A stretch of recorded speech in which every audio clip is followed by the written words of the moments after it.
The United States and our allies and partners will support the Ukrainian people. We will hold Russia accountable for its actions.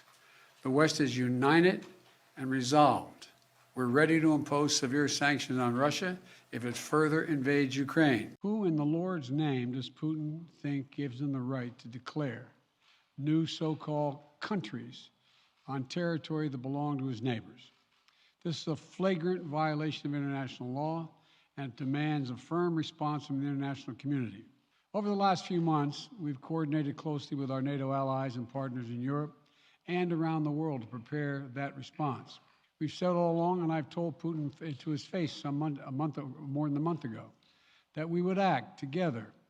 And the moment Russia moved against Ukraine, Russia has now undeniably moved against Ukraine by declaring these independent states. So today, I'm announcing the first tranche of sanctions to impose costs on Russia in response to their actions yesterday. The first tranche of sanctions to impose costs on Russia in response to their actions yesterday.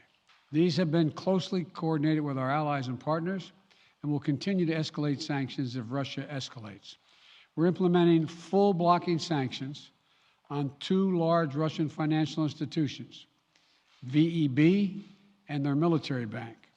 We're implementing comprehensive sanctions on Russian sovereign debt. That means we've cut off Russia's government from Western financing.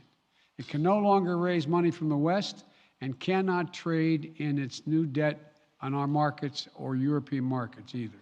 Starting tomorrow and continuing in the days ahead, we'll also impose sanctions on Russia's elites and their family members. They share in the corrupt gains of the Kremlin policies and should share in the pain as well. And because of Russia's actions, we've worked with Germany to ensure Nord Stream 2 will not, as I